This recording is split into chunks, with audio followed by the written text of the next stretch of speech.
பாலஸ்தீன எதிர்ப்பு அமைப்புகள் இருக்கிறாங்களா இல்லையா, 14 போராட்ட குழுக்கள். இந்த 14 போராட்ட குழுக்களும் ஒன்றிணைந்து இன்றைக்கு யாசர் அபு ஷபாபினுடைய துரோகிகள் அமைப்புக்கு ஒரு அறிவிப்பு விடுத்திருக்கிறாங்க. என்னன்னா, இப்ப எப்படியுமே சமாதானம் கொண்டு வர்றதுக்கான நெருக்கத்துக்கு வந்துட்டாங்க. உடனே நீ சரண்டர் ஆகிடணும்.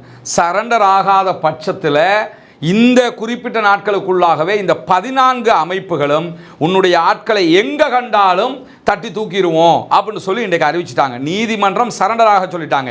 நீ சரண்டர் ஆகிறனும் என்கிற அறிவிப்பை இன்றைக்கு மிக தெளிவாக துரோகி அபு ஷபாபுக்கும் அவனுடைய கும்பலுக்கும் விடுத்திருக்கிறார்கள்.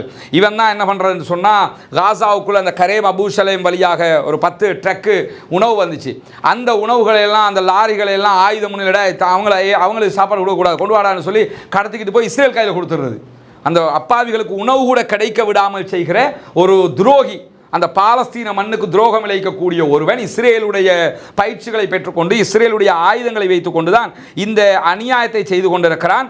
அதனால இன்றைக்கு இந்த அறிவிப்பை 14 அமைப்புகளும் சேர்ந்து வெளியிட்டிருக்கிறது மட்டுமல்லாம, துரோகிகளின் தலைவிதி வரலாற்றின் குப்பை தொட்டியாகத்தான் மாறும். எனவே அபு ஷபாபினுடைய தலைவிதியும் வரலாற்றின் குப்பை தொட்டியாகத்தான் மாறும். மக்களுக்கு முன்பதாக அவமானத்தின் களங்க சின்னமாக அபு ஷபாப் இருப்பான் என்கிறதையும் இன்றைக்கு பாலஸ்தீன விடுதலை இராணுவம் வெளியிட்டிருக்கக்கூடிய அறிக்கையில் சொல்லியிருக்கிறாங்க. எனவே இவன் உடனே சரண்டர் ஆகணும். இல்லாத பட்சத்தில் அவனுடைய குழுவையும் அழிப்பதற்கு அனுமதி வழங்கப்பட்டிருக்கிறது என்று சொல்லி இன்றைக்கு பாலஸ்தீனத்தினுடைய 14 இராணுவ பிரிவுகளும் அறிவித்திருக்கிற செய்திகளும் வெளியாகி இருக்கிறது.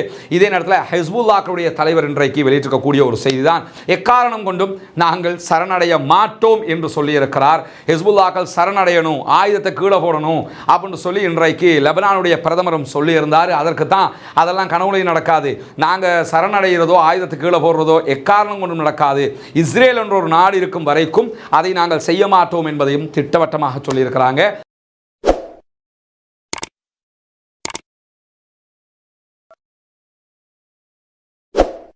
அன்பிற்கினிய சகோதர சகோதரிகளே, நம் அனைவர் மீதும் ஏக இறைவனுடைய அமைதியும் கருணையும் உண்டாகட்டுமாக. அஸ்ஸலாமு அலைக்கும் வரஹ்மத்துல்லாஹி வபரகாத்துஹு. பாலஸ்தீனத்தினுடைய காசா பகுதிகள் மீதான இஸ்ரேலிய ஆக்கிரமிப்பு இராணுவத்தினுடைய தாக்குதல்கள் ஆரம்பிக்கப்பட்டு இன்றோடு 639வது நாளாக இருக்கக்கூடிய இன்றைய நாளில் என்னவெல்லாம் நடந்திருக்கிறது காசாவில் என்கிற செய்திகளைத்தான் நம்ம பார்க்க இருக்கிறோம். அதனுடைய முதன்மை செய்தியாக இன்றைக்கு வெளியாக இருக்கக்கூடிய மிகவும் வருத்தத்திற்குரிய கவலைக்குரிய செய்திதான், இதுவரைக்கும் காசாவிலே கடந்த 24 மணி நேரங்களுக்குள்ளாக 80 அப்பாவிகள் கொல்லப்பட்டிருக்கிறார்கள், ஷஹீதாகி இருக்கிறார்கள். 304 அப்பாவிகள் படுகாயம் அடைந்திருக்கிறார்கள். தொடர்ந்தும் இஸ்ரேலிய ஆக்கிரமிப்பு இராணுவம் அப்பாவிகளை இலக்கு வைத்து, பொதுமக்களை இலக்கு வைத்து கொடூரமான தாக்குதல்களை நடத்தி வருகிறது. அந்த தாக்குதல்கள் தான் இந்த அளவு மரணங்கள் உயர்ந்து கொண்டே இருக்கிறது என்கிற செய்திகளை இன்றைக்கு அல் ஜசீரா வெளியிட்டிருக்கிறத நம்ம பார்க்க முடிகிறோம். அதே நேரம் கிழக்கு காசா பகுதிகளில் ஆயிரக்கணக்கான மக்கள் தண்ணீர் இல்லாமல் தவிப்பதான செய்திகளையும் இன்றைக்கு பாலஸ்தீன சுகாதார அமைச்சகம் வெளியிட்டிருக்கிறது. ஏன்னா சில பகுதிகளில் தண்ணீர் கிணறுகள் இருக்கிறது, அந்த கிணறுகளை போய் தண்ணி எடுக்க முடியல. தண்ணி எடுக்கிறதுக்கு போனால் அவங்க மேலே ஷூட்டிங் நடத்துகிறாங்க இஸ்ரேலிய ஆக்கிரமிப்பு இராணுவம். எனவே அந்த தண்ணீரை கூட எங்களால் எடுக்க முடியவில்லை, அதனால் ஆயிரக்கணக்கான மக்கள் தண்ணீரின்றி தவிக்கிறார்கள் என்கிறது பாலஸ்தீன சுகாதார அமைச்சகம். இந்த சூழல்களுக்கு மத்தியில் தான் நமக்கெல்லாம் தெரியும் 639 நாட்களாக இந்த யுத்தம் நடைபெற்று வருகிறது. நாளையோடு 640 நாட்களை யுத்தம் அடைந்துவிடும். தற்போது ஒரு சமாதான பேச்சுவார்த்தையினுடைய முன்னெடுப்புகளும் நடைபெற்று வரக்கூடிய இந்த சூழல்ல இன்றைக்கு இஸ்ரேலுடைய மேஜர் ஜெனரல்களில் ஒருவராக இருக்கக்கூடிய இட்சாக் பிரிக் அவர்கள் ஒரு முக்கியமான அறிக்கையை இஸ்ரேலிய ஊடகங்களுக்கு வழங்கியிருக்கிறார். இஸ்ரேலுடைய பிரபலமான ஊடகங்களில் ஒன்றாக இருக்கக்கூடிய மாரி வெளியிட்டிருக்கக்கூடிய இந்த அறிக்கையில் பல முக்கியமான அதிர்ச்சிகரமான செய்திகளை நம்ம பார்க்க முடியும். குறிப்பாக பாலஸ்தீன விடுதலை இராணுவம் யுத்தம் ஆரம்பிக்கப்படுவதற்கு முன்பதாக எந்த நிலையில் இருந்ததோ அதே பலத்தோடு மீண்டும் திரும்பி இருக்கிறது என்கிற செய்திகளை மேஜர் ஜெனரல் இட்சாக் பிரிக் அவங்களே சொல்லியிருக்கக்கூடியதை நம்ம பார்க்க முடியும். இவர் இஸ்ரேலுடைய இராணுவத்தில் தளபதியாக செயல்பட்டவர், மேஜர் ஜெனரலாக இருந்தவர். அவரே இந்த அறிக்கையை சொல்லிக் கொண்டிருக்கிறார். அதனுடைய நிலையை பற்றி சொல்லும் போது என்ன சொல்றாருன்னா, காசாவில் நம்முடைய இராணுவம் பெருமை பேசும் அளவுக்கு எதையும் செய்து முடிக்கவில்லை. அப்பாவிகளை கொன்றதும் அங்கே இருக்கக்கூடிய கட்டிடங்களையும் அழித்ததை தவிர வேறு எதையும் அவர்கள் செய்யவில்லை. அவர்கள் சொல்லுகிற செய்திகள் யதார்த்தத்தோடு பொருந்தவில்லை என்று சொல்லக்கூடியவர் தொடர்ந்து சொல்றாரு. இஸ்ரேலுடைய ராணுவ செய்தி தொடர்பாளர் தொடர்ந்து பொய்களையே சொல்லி வருகிறார். ராணுவம் பாலஸ்தீன விடுதலை அமைப்பை நசுக்கி விட்டதாக சொல்கிறார். ஆனால் நாம் அவர்களோடு தான் பேரம் பேசிக் கொண்டிருக்கிறோம். இந்த நிமிடம் வரைக்கும் நம்முடைய ராணுவத்தை சேர்ந்தவர்கள் அவர்கள் மூலமாக வாங்குகிற அடிகளில் செத்து மடிந்து கொண்டிருக்கிறார்கள் என்கிற செய்திகளை சொல்லிட்டு சொல்றாரு. பாலஸ்தீன விடுதலை ராணுவம் கிட்டத்தட்ட 40,000 தங்களுடைய படைப்பிரிவுகளை பங்கர்களுக்குள் வைத்துக் கொண்டிருக்கிறார்கள். எனவே அவர்களுடைய பலம் குறையவில்லை, பழைய பலத்திற்கே மீண்டும் திரும்பி இருக்கிறார்கள். இன்னும் சொல்ல போனால் அவர்களுடைய 14 அமைப்புகளும் ஒன்றிணைந்து எந்தவித பிரச்சனைகளும் இல்லாமல் போராடி கொண்டிருக்கிறார்கள். நம்ம ஒரு ராணுவம், ஒரு கட்டுப்பாடோடு இருக்கக்கூடிய ஒரு ராணுவம். நம்ம ராணுவ திட்டத்திலே தற்போது கட்டுப்பாடுகளை ரிசர்வ் படை ஒன்று சொல்லுது, வான்படை வேறொன்னு சொல்லுது, தரைப்படை வேறொன்னு செஞ்சுக்கிட்டு இருக்கிறாங்க. யாருமே கண்ட்ரோல் இல்லாமல் செயல்படக்கூடிய இந்த சூழல்ல பாலஸ்தீன விடுதலை ராணுவத்தினுடைய 40,000 படை வீரர்கள் மிக தெளிவாக கட்டுப்பாடோடு செயல்பட்டு வருகிறார்கள் என்பதை சொல்லிவிட்டு என்ன சொல்றாருன்னா, இஸ்ரேலுடைய ராணுவ தளபதி இயால் ஜமீர் மீண்டும் மீண்டும் அரசாங்கத்தை பாதுகாப்பதற்காக பொய்க்கு மேல் பொய் சொல்கிறார் என்பதை இன்றைக்கு அவர் உறுதிப்படுத்தி இருப்பதை நம்ம பார்க்க முடிகிறது. ஏன்னா தொடர்ந்தும் பாலஸ்தீன விடுதலை அமைப்பு தன்னுடைய பலத்தையும் தக்க வைத்திருக்கிறது. அவர்கள் தொடர்ந்து இஸ்ரேலுக்கு எதிரான தாக்குதல்களை நடத்துவது மட்டுமல்லாமல் பாலஸ்தீன அப்பாவிகளை முடிந்த வரைக்கும் பாதுகாக்கிற பணிகளையும் செய்து வருவதையும் நம்ம பார்த்து கொண்டிருக்கிறோம். இல்லைன்னா எத்தனையோ யுத்தங்களை நம்ம பார்த்துக்கிட்டு இருக்கிறோம். இது ரஷ்யாவுக்கும் உக்ரைனுக்கும் இடையிலான யுத்தம் மாதிரியான ஒரு நிலை கிடையாது. ஏன்னா உக்ரைனுங்கிறது ஒரு பலமும் கொண்ட ஒரு மாபெரும் நாடு. அவர்களுக்கு முழு ஐரோப்பாவும் உதவி செய்கிறது, அமெரிக்கா உதவி செய்கிறது. ஆனால் காசாவுக்கு யார் உதவி செய்கிறாங்கிறது உலகத்தில் பார்க்குற அத்தனை பேருக்குமே தெரியும். அப்படி இருக்கிற நேரத்தில் உலகில் பலம் வாய்ந்த நம்பர் 1 ராணுவங்களில் ஒன்றாக இருக்கக்கூடிய இஸ்ரேலுடைய ராணுவத்தோடு நெஞ்சை நிமிர்த்தி 639 நாட்களாக அவர்கள் தோல்வி காணாமல் ஜெயித்து கொண்டே இருக்கிறார்கள் என்பது அல்லாஹ் அவர்களுக்கு செய்த அருள் மாத்திரம்தான் என்பதை நாம் புரிந்து கொள்ள முடிகிறது. அதே நேரம் மாரிவ் செய்தித்தாள், இஸ்ரேலுடைய அதே செய்தித்தாள் வெளியிட்டிருக்கக்கூடிய இன்னும் ஒரு செய்தியில் என்ன சொல்றாங்கன்னு கேட்டா, கித்தியோன் தாக்குதல்கள் இஸ்ரேல் இந்த மே மாதம் 15ஆம் தேதிக்கு பிறகு ஒரு அட்டாக் அறிவிச்சாங்க. அதுக்கு பேர் கித்தியோன் அட்டாக் என்று சொல்லுவாங்க.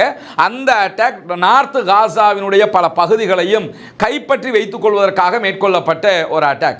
அந்த அட்டாக்கை பற்றி இன்றைக்கு ஒரு செய்திகளை மாறி வெளியிட்டிருக்கிறது. அதில் அவங்க என்ன சொல்றாங்கன்னு சொன்னா, இந்த தாக்குதல்களில் இஸ்ரேலுடைய கவச வாகனங்கள் மோசமாக அழிவுக்குள்ளாகி இருக்கிறது. காசாவில் கித்தியோன் கவச வாகனங்கள் மோசமான தோல்வியை தழுவி இருக்கின்றன என்று மாரிவ் செய்தித்தாள் ஞாயிற்றுக்கிழமை இந்த செய்தியை வெளியிட்டிருப்பதை நம்ம பார்க்க முடிகிறது. அதே நேரம் 34 இஸ்ரேலிய அதிகாரிகளும் இஸ்ரேலுடைய வீரர்களும் இந்த நடவடிக்கைகளில் எந்தவிதமான குறிப்பிடத்தக்க சாதனைகளையும் அடையாமலேயே கொல்லப்பட்டார்கள் வடக்கு காசாவில் மட்டும் அப்படிங்கிறாங்க. வடக்கு காசா பகுதிகளில் மட்டும் 34 இஸ்ரேலுடைய மிக முக்கியமான அதிகாரிகள் எந்த விதமான முன்னேற்றமும் இல்லாமல் சும்மா போய் செத்து போயிட்டாங்க அப்படின்னு சொல்லி அவங்க எழுதிட்டு என்ன சொல்றாங்கன்னா, இஸ்ரேல் இப்பவும் என்ன பண்றாங்கன்னு கேட்டா, பாலஸ்தீன விடுதலை ராணுவத்திற்கு ஒரு மூலோபாய வெற்றியை கொடுக்கிற விதமாக ஒரு சமாதான உடன்படிக்கைக்கு போறாங்க. அமெரிக்கா பாலஸ்தீன விடுதலை அமைப்பை வாழச் செய்கிற வேலை ஒன்றை பார்க்க போகிறது அப்படிங்கிறாங்க. ஏன்னா யுத்தம் நின்றுச்சுன்னு சொன்னா மீண்டும் அவங்க கெத்தா மேல வந்துருவாங்க, அவங்க அடுத்தடுத்த வேலைகளை செய்ய ஆரம்பிச்சிருவாங்க. எனவே பாலஸ்தீன விடுதலை அமைப்பு தான் இதிலே ஜெயித்திருக்கிறது, நம்முடைய தரப்பு தோல்விக்கு மேல் தோல்வி அடைந்து கொண்டிருக்கிறது என்கிற செய்திகளை இன்றைக்கு அவர்களுடைய பத்திரிகைகளே வெளியிட்டிருப்பதை நீங்க பார்க்க முடியும். இப்படியான சூழல்ல இஸ்ரேலுடைய பேச்சுவார்த்தை குழு தோஹா கத்தாருக்கு பயணித்திருக்கிறது என்கிற செய்திகளை நம்ம நேற்றும் சொல்லி இருந்தோம். இஸ்ரேலுடைய பேச்சுவார்த்தை குழு தோஹா கத்தாருக்கு புறப்பட்டு விட்டதாக இஸ்ரேல் உத்தியோகபூர்வமாக அறிவித்திருக்கிறார். அதே நேரத்தில் இஸ்ரேலிய பிரதமர் பெஞ்சமின் நெதன்யாகுவினுடைய அலுவலகம் கத்தார் தற்போது முன்மொழிந்திருக்கக்கூடிய, அதாவது அமெரிக்காவினுடைய இந்த போர் நிறுத்த ஒப்பந்தம் இருக்குதா இல்லையா, இதுல சில திருத்தங்களை செய்து பாலஸ்தீன விடுதலை ராணுவம் அறிக்கை சமர்ப்பித்திருந்தாங்க. நாங்க சமாதானத்துக்கு வர்றதா இருந்தா 10 உயிர் உள்ளவர்களை விடுதலை செய்வோம், 18 பிணங்களை தருவோம், 28 பேர் தான் விடுதலை பண்ணுவோம். நாங்க முதல் நாள்லயே நிரந்தர யுத்தத்திற்கு நிறுத்தத்திற்கான பேச்சுவார்த்தை ஆரம்பிக்கப்பட்டன இதெல்லாம் சொல்லி இருந்தாங்களா இல்லையா? இதனை நாங்கள் ஏற்றுக்கொள்ள முடியாது அப்படின்னு சொல்லி இன்றைக்கு பெஞ்சமின் நெதன்யாகு நெத்தன்யாகுவினுடைய அலுவலகம் சொல்லி இருக்கிறது. இது ஒரு பெரிய ஒரு குழப்பமான ஒரு சூழலை உண்டாக்கும். என்னன்னா, பாலஸ்தீன விடுதலை இராணுவத்தை நாங்க சொல்றதை நீங்க கேளுங்க என்கிற நிலையில தள்ளப்படுவதற்கான ஒரு முயற்சியை இஸ்ரேலிய பிரதமர் பெஞ்சமின் நெத்தன்யாகுவும் அமெரிக்க அதிபர் டொனால்ட் ட்ரம்பும் செய்ய போறாங்கிறது இதுல இருந்து நமக்கு தெரிய வருகிறது. ஆனா பாலஸ்தீன விடுதலை இராணுவம் நாங்கள் இப்படித்தான் செயல்பட தயார் என்பதை பகிரங்கமாக அறிவித்திருக்கிறார்கள். எனவே இந்த பேச்சுவார்த்தைகளின் போது என்ன நடக்க போறது, இந்த திருத்தத்தை நாங்கள் ஏற்றுக்கிற முடியாது என்று சொல்லுகிற பெஞ்சமின் நெத்தன்யாகுவினுடைய அலுவலகம் ஆனா பேச்சுவார்த்தைக்கான க்ரூ மெம்பர்ஸை அனுப்பி இருக்கிறாங்க. எனவே இதுல என்ன நடக்க போகிறது என்பது பேச்சுவார்த்தையில் தான் தெரியும். பொறுத்திருந்து பார்ப்போம். சமாதான உடன்படிக்கையினுடைய நிபந்தனைகள் எப்படியெல்லாம் மாற்றம் பெற போகிறது, பாலஸ்தீன விடுதலை இராணுவம் என்னென்ன முயற்சிகளை செய்ய போகிறது என்பதையும் நம்ம அதில் புரிந்து கொள்ள முடிகிற அதே நேரத்தில் போர் நிறுத்தம் தொடர்பான உண்மையான உத்தரவாதங்கள் எங்களுக்கு கிடைக்க வேண்டும், இல்லை என்றால் சமாதானத்திற்கு வரமாட்டோம் என்று சொல்லி பாலஸ்தீன விடுதலை இராணுவம் மீண்டும் அறிவித்திருக்கிறது. யுத்த நிறுத்தம் நடைமுறைக்கு வர அமெரிக்க நிர்வாகம், அதே போன்று கத்தார், அதே நேரத்தில் ஈஜிப்ட் ஆகிய மத்தியஸ்தர்களிடத்தில் இந்த தகவல்களை பாலஸ்தீன விடுதலை இராணுவம் தெரிவித்திருப்பதாக பாலஸ்தீன விடுதலை இராணுவத்தினுடைய செய்தி தொடர்பாளர் ஜிஹாது தாஹா அவர்கள் இன்றைக்கு அல் ஜசீராவுக்கு தகவல் வழங்கி இருக்கிறார். இதிலிருந்து என்ன தெரியுதுன்னு சொன்னா, நாங்க சமாதானத்துக்கு ரெடி, ஆனா நிபந்தனைகள் உண்மையானதாக இருக்கணும், எங்களுக்கு வாக்குறுதிகள் சரியானதாக இருக்கணும், இல்லைன்னு சொன்னா நாங்க வரமாட்டோம் என்பதை மிக தெளிவாக சொல்றாங்க. இல்லைன்னா சண்டைக்கு ரெடின்னு இருக்கிறாங்க. அதனால தான் பார்த்தோம்னா இஸ்ரேலுடைய ராணுவ தளபதி மேஜர் ஜெனரல் இஷாக் பிரீக் சொல்லும் போது என்ன சொல்றாருன்னா, அவர்கள் பலத்தோட இருக்கிறாங்க. பலவீனமானவன் தானேங்க யுத்த நிறுத்தத்துக்கு போகணும், ஏன் ஈரானோட சண்டையை நிறுத்திக்கிறோம்னு சொல்லி அமெரிக்காவும் இஸ்ரேலும் கேட்டாங்கன்னா வாங்கின அடி அவ்வளவு. இப்போ ஏன் யுத்தத்தை நிறுத்துவோம்னு சொல்ல இடத்துக்கு முதல்ல அவங்க வர்றாங்கன்னு சொன்னால் வாங்குகிற அடி அவ்வளவு. அதனால தான் பாலஸ்தீன விடுதலை இராணுவம் என்ன சொல்கிறாங்கன்னு சொன்னால், எங்களுக்கு எங்கள் நாடு முக்கியம், இவ்வளவு போராடி எதையும் இழந்துட்டு போயிட முடியாது, எங்களுக்கு இதில் எவ்வளவு இழப்புகள் வந்திருக்குது, இதெல்லாம் வேஸ்ட்டாக போகிறதா, அதனால் எங்கள் நிபந்தனைகளுக்கு நீங்கள் கட்டுப்பட்டால் மட்டும்தான் யுத்த நிறுத்தமே தவிர இல்லை என்றால் நாங்கள் அதற்கு தயாரும் இல்லை என்பதை மிக தெளிவாகவே அவர்கள் அறிவித்திருக்கிற அதே நேரம் இன்றைக்கும் காசாவில் 2 இஸ்ரேலிய ஆக்கிரமிப்பு இராணுவத்தைச் சேர்ந்தவர்கள் படுகாயம் அடைந்திருக்கிறார்கள் என்று இஸ்ரேலிய ஆக்கிரமிப்பு இராணுவம் செய்திகளை வெளியிட்டிருக்கிறார். அதே நேரம் பாலஸ்தீன விடுதலை இராணுவம் வெளியிட்டிருக்கக்கூடிய அறிக்கைகளில் 2 மெர்காவா டேங்குகளை அழித்திருப்பதாகவும் அதிலே இருந்த அத்தனை பேரும் கொல்லப்பட்டிருப்பதாகவும் தகவல் சொல்லியிருக்கிறார்கள். ஒரு மெர்காவா டேங்குல 5 பேர்னு சொன்னாலே 10 பேர் கொல்லப்பட்டிருக்கிறாங்க, ஆனால் 2 பேர் மட்டும் தான் காயமடைஞ்சிருக்கிறாங்க அப்படின்னு சொல்லி இன்றைக்கு இஸ்ரேலிய ஆக்கிரமிப்பு இராணுவம் அறிவித்திருக்கிறது. அப்போ இந்த 2 பேர் தான் காயமடைஞ்சிருக்கிறாங்கன்னா மீதி 8 பேர் என்ன செஞ்சாங்க, உள்ள சாப்பிட்டுக்கிட்டு இருந்தாங்களா என்கிற ஒரு கேள்வி இருக்கிறா இல்லையா? என்னன்னா, பச்சை பொய், அடி வாங்குறத கூட ஒத்துக்கொள்ள முடியாத அளவுக்கு வெக்கங்கட்டு போய் திரிகிறாங்கிறது நமக்கு தெரியும். வரலாறு முழுவதும் யூதர்களுடைய நிலை இதுதான் என்பதையும் நம்ம புரிந்து கொள்ள முடிகிற அதே நேரத்தில் இன்றைக்கு இஸ்ரேலுக்கு எதிரான 2 முக்கியமான தாக்குதல்களை பாலஸ்தீனத்திற்கு ஆதரவான அன்சாருல்லா யமனுடைய ஹூதிகள் படைப்பிரிவு நடத்தி இருக்கிறார்கள் என்பதையும் நாம் அறிந்து கொள்ள முடியும். ஏன்னா இன்னைக்கு இஸ்ரேலுடைய பென் குரியன் விமான நிலையத்தை நோக்கி பாலஸ்டைன் 2 என்கிற ஹைப்பர்சோனிக் வகையான ஏவுகணை தாக்குதல்களை யமன்ல இருக்கக்கூடிய அன்சாருல்லா நடத்தி இருக்கிறது. இந்த ஏவுகணை தாக்குதல்களை பென் குரியன் விமான நிலையத்தில் அட்டாக் நடைபெற்றிருக்கிறது, தாக்குதல் துல்லியமாக நடைபெற்றிருக்கிறது என்கிற செய்திகளையும் இன்றைக்கு அன்சாருல்லா ஹூதிகள் படைப்பிரிவு வெளியிட்டிருக்கக்கூடிய நேரத்தில் சற்று முன்னால் ஆம்ஃப்ரே வெளியிட்டிருக்கக்கூடிய ஒரு அறிவிப்பும் வெளியாகி இருக்கிறது. ஆம்ஃப்ரே பிரிட்டிஷ் கப்பல் நிறுவனமாக இருக்கக்கூடிய ஆம்ஃப்ரே தான் இன்னைக்கு இந்த செய்தியை வெளியிட்டிருக்கிறாங்க. குதுஸ் நெட்வொர்க் இந்த புகைப்படத்தோடு இந்த செய்தியை வெளியிட்டிருக்கிறத நம்ம பார்க்க முடியும். அது என்னன்னு சொன்னா, இஸ்ரேலுக்கு எதிராக ஹூதிகள் செயல்பட்டு வருகிற அதே நேரத்தில் இஸ்ரேலுக்கு ஆதரவான கப்பல்களை நாங்கள் மீண்டும் தாக்குவோம் என்று சொல்லியிருந்தார்கள். அமெரிக்காவுடைய கப்பல்களை தான் அவங்க தாக்க மாட்டாங்க, அதுதான் அமெரிக்காவுக்கும் அவங்களுக்கும் இருக்கக்கூடிய ஒப்பந்தம். ஆனால் இஸ்ரேலுக்கு ஆதரவான கப்பல்கள், இஸ்ரேலுடைய கப்பல்களை தாக்குவோம் என்று சொல்லியிருந்தாங்க. அந்த அடிப்படையில் இன்றைக்கு யமனுடைய ஹுதைதாவுக்கு தென்மேற்கு பகுதிகளில் வந்த பிரிட்டிஷுக்கு சொந்தமான ஒரு கப்பல் மீது 4 ஆளில்லா கடற்படை கப்பல்கள் தாக்குதல் நடத்தி இருக்கு. ட்ரோன் தான் அது. எப்படி விமான தாக்குதல் நடத்துவாங்களோ, ட்ரோன் வருதா இல்லையா, விமானமாக வந்து தாக்குதல் நடத்துறது, அதே மாதிரி போட்ல அது வந்து ஆள் இல்லாத போட்டா இருக்கும். அந்த ஆள் இல்லாத போட் இன்றைக்கு 4 தாக்குதல்களை ஒரு கப்பல் மீது நடத்தி இருக்கிறது என்கிற செய்திகளை இன்றைக்கு ஆம்ஃப்ரே வெளியிட்டிருக்கிறார்கள். எனவே பிரிட்டிஷ்க்கு சொந்தமான ஒரு கப்பல், இஸ்ரேலுக்கு ஆதரவான ஒரு கப்பல், அந்த கப்பல் மீது இன்றைக்கு தாக்குதல்களை நடத்தியிருக்கார். ஒரு 3 மாதத்துக்கு பிறகு இப்படியான ஒரு கப்பல் மீதான தாக்குதலை இன்றைக்கு மீண்டும் நடத்தியிருக்கிறது பாலஸ்தீனத்திற்கு ஆதரவான யெமனுடைய ஹூதிகளுடைய படைப்பிரிவு என்கிற நிலையில் நாங்கள் இஸ்ரேலோடு ஒத்துழைக்க விரும்புகிறோம், நாங்கள் இஸ்ரேலோடு அவர்களுடைய கட்டுப்பாட்டுக்கு கீழாக வாழத்தான் விரும்புகிறோம் என்கிற ஒரு செய்தியை அபு ஜினாத் என்று அழைக்கப்படக்கூடிய வாதி அல் ஜப்பாரியை மேற்கோள் காட்டி இப்படி இவர் சொல்கிறார் என்கிற ஒரு செய்தியை இன்றைக்கு வால் ஸ்ட்ரீட் ஜேர்னல் வெளியிட்டிருக்கிறது. அந்த செய்தி அல் குதுஸ் நெட்வொர்க்கும் அரபியில் வெளியிட்டிருக்கக்கூடிய நேரத்தில் இந்த அபு ஜினாத் என்று சொல்லக்கூடிய வாதி அல் ஜப்பாரி யாரு, அவர் என்ன சொல்ல வர்றாரு என்கிறத நம்ம புரிஞ்சுக்கிறோம். வேண்டாம், நிறைய சகோதரர்கள் இன்றைக்கு இந்த செய்தியை அனுப்பி கேட்டிருந்தாங்க. இவர் தான் இந்த வாதி அல் ஜப்பாரி என்று அழைக்கப்படக்கூடியவர். இதை ஒரு 4 ஷேக்குகள் சேர்ந்து சொல்லிட்டாங்களாமே அப்படின்னு கேட்டுக்கிட்டு இருக்கிறாங்க. முதல்ல இவங்க பழங்குடி இனத்தினுடைய ஒரு தலைவர், இவர் 4 பழங்குடி அமைப்பினுடைய தலைவர்கள் சேர்ந்து தான் இந்த அறிவிப்பை வெளியிட்டிருக்கிறாங்க. இவர் ஹெப்ரான் பகுதிகளை சேர்ந்தவர். வெஸ்ட் பேங்க் இருக்குதா இல்லையா, காசா ஒரு பக்கம், வெஸ்ட் பேங்க் மேற்கு கரை என்பது இன்னொரு பக்கம். மேற்கு கரையில் அந்த ஜெருசலம், அதே போன்ற ஹெப்ரான், அதே மாதிரி அந்த மசூல் அக்ஸா இருக்கிறது, இது எல்லாமே இருக்கிறது மேற்கு கரையில் வெஸ்ட் பேங்க் பகுதியில். அந்த வெஸ்ட் பேங்க்கில் இஸ்ரேலுடைய கட்டுப்பாட்டுக்கு கீழாக இல்லாமல் பாலஸ்டைன் அத்தாரிட்டி, பாலஸ்தீன அதிகார சபைன்னு மஹமூத் அப்பாஸ் வச்சிருக்கிறாரா இல்லையா, அந்த மஹமூத் அப்பாஸினுடைய ஆட்சிக்கு கீழே ஹெப்ரானுடைய பகுதிகளில் தான் இவர்கள் வாழ்ந்து கொண்டிருக்கிறார்கள். இவரோட இந்த 3 பழங்குடியின தலைவர்கள், பழங்குடி மக்கள், அந்த குழுவுக்கு இவங்க தலைவர்களாக இருப்பாங்க. அந்த குழுவில் ஒரு குழுவுக்கு தலைவர் தான் இந்த ஜப்பாரிங்கிறவர். இவர் என்ன பண்ணுறாருன்னு கேட்டால், இவருடைய 4 இனக்குழுக்களுடைய தலைவர்களும் சேர்ந்து ஒரு கடிதம் ஒன்றை எழுதியிருக்கிறாங்க. அந்த கடிதத்தில் அவர் என்ன சொல்கிறாருன்னு சொன்னால், நாங்கள் இஸ்ரேலாகவே மாறுறதுக்கு ரெடியாக இருக்கிறோம். எப்படி மாற ரெடின்னு சொன்னால், இந்த வெஸ்ட் பேங்க்னு தனியாக வச்சுக்கிட்டு அதில் பாலஸ்தீன் அத்தாரிட்டின்னு சொல்லி ஆஸ்லோ உடன்படிக்கை பிரகாரம் ஒரு அதிகாரத்தை கொடுத்து வச்சு அவங்களுக்கு கீழே நாங்கள் இருக்க விரும்பலை, இதை ஒரு இஸ்ரேலுடைய எமிரேட்ஸாக மாற்றுங்க அப்படிங்கிறாங்க. UAE இருக்குதா இல்லையா, இப்போ யுனைடெட் அரப் எமிரேட்ஸ் வச்சிருக்கிறாங்களா இல்லை, ஐக்கிய அரபு ராச்சியம்னு சொல்லி அதில் துபாய், அபுதாபி அப்படி இணைஞ்சிருக்கிறாங்களா இல்லையா, அது மாதிரி இஸ்ரேலோடு சேர்த்து ஒரு யுனைடெடாக எமிரேட்ஸாக நாங்கள் மாறணும், அதுக்கு நாங்கள் ஒத்துழைக்கிறதுக்கு ரெடியாக இருக்கிறோம்.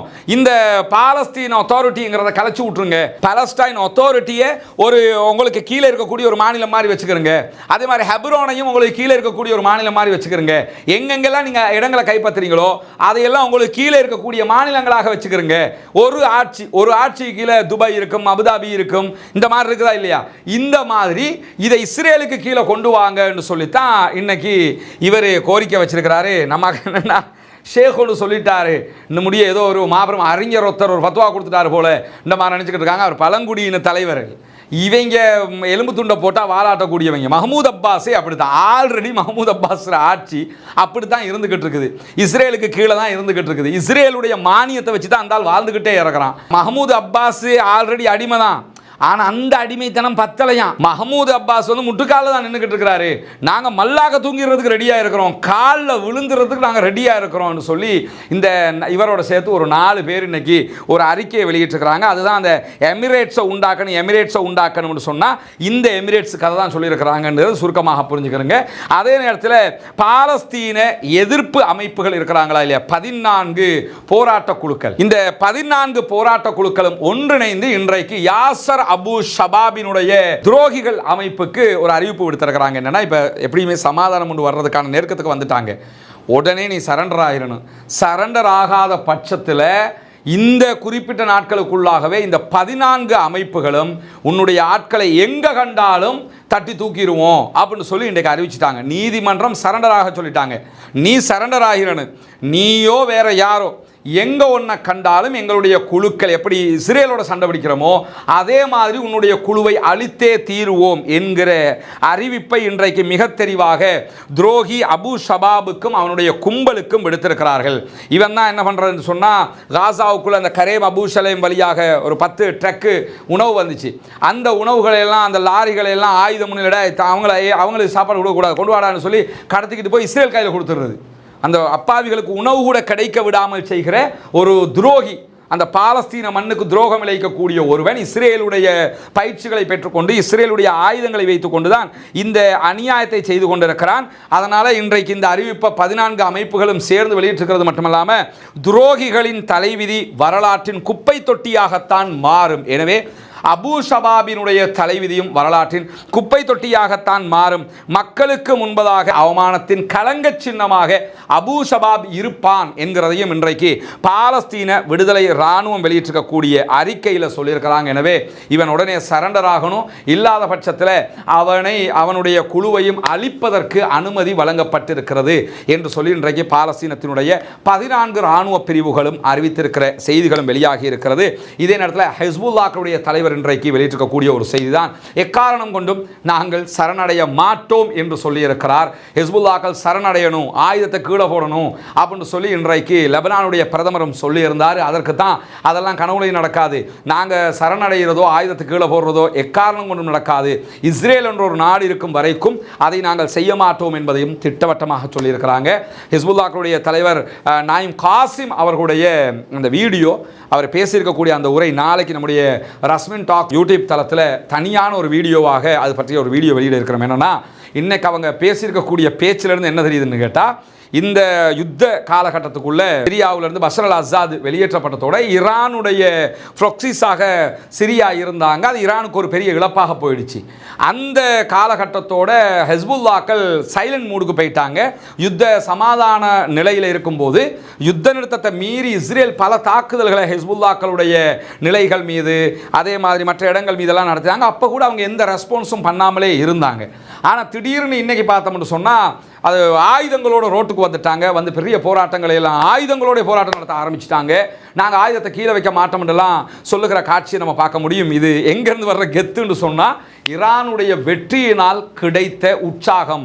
எனவே ஈரான் ஜெயித்து விட்டது என்பது இவங்க மீண்டும் களத்துக்கு வந்ததிலிருந்து நம்ம புரிந்து கொள்ள முடியும். அது தொடர்பான விரிவான தனியான வீடியோவை நாளை நம்முடைய யூடியூப் சேனலில் நீங்கள் எதிர்பார்ங்கள். இன்ஷா அல்லாஹ் பாலஸ்தீனம் வெற்றி பெற வேண்டும், பாலஸ்தீனம் சுதந்திரம் அடைய வேண்டும், பாலஸ்தீன மக்களும் நம்மை போன்று நிம்மதியானவர்களாக மாற வேண்டும், வாழ வேண்டும் என்கிற உயரிய பிரார்த்தனைகளோடு பாலஸ்தீன அப்பாவிகளுக்காக பிரார்த்திக்கிறார். அதே நேரம் இஸ்ரேலிய ஆக்கிரமிப்பு இராணுவத்திற்கு எதிராக குனூத்து நாசிலாவை ஓத மறந்து விடாதீர்கள் நண்பர்களே, தாய்மார்களே, அன்பர்களே என்கிற கோரிக்கைகளோடு பாலஸ்தீன மக்களுக்காக ஜனநாயக ரீதியாகவும் குரல் எழுப்புவோமாக.